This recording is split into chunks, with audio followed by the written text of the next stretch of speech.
Oui, c'est bien normal d'être stressé à la veille de l'examen parce que le stress fait partie de notre quotidien. Ok. L'examen, ça va être une période d'évaluation. On va se demander est-ce que je suis capable, est-ce que je vais bien rendre, il y a beaucoup de questionnements.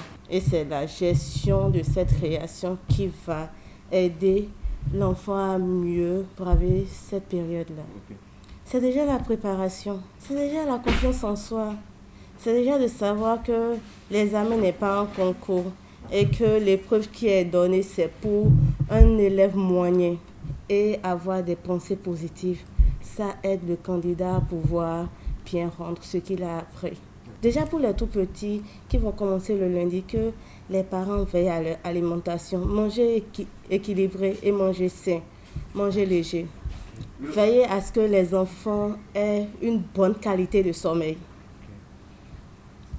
Autre chose, le jour de l'examen, c'est de les accompagner, qu'ils soient un soutien, un appui pour ces enfants-là. Le parent doit s'assurer que l'enfant a tout ce dont il a besoin. Son stylo, son crayon, la gomme et l'élément principal qui est la pièce d'identité. Donc, allez un peu plus tôt. Et quand on y va, c'est aussi d'éviter d'être dans de grands bavardages parce que l'inquiétude va être contagieuse. Déjà que c'est des enfants.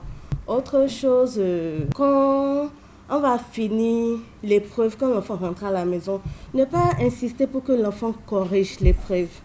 Tant que l'examen n'est pas encore fini, c'est de le laisser parce que ça va jouer.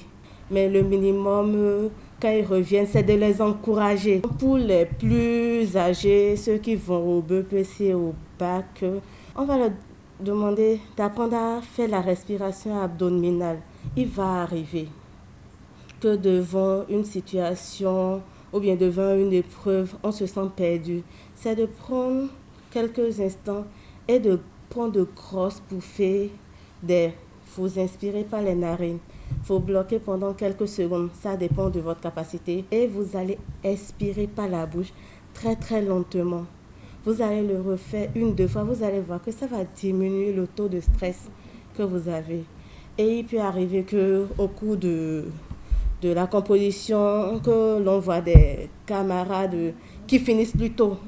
Il n'y a pas matière à s'inquiéter parce que certaines personnes s'inquiètent. Quand on vous amène l'épreuve, il faut bien lire les consignes. Si je pense que l'exercice 1, je ne peux pas traiter l'exercice 1 et qu'il n'y a pas de lien, je peux laisser l'exercice 1 et commencer par l'exercice 2.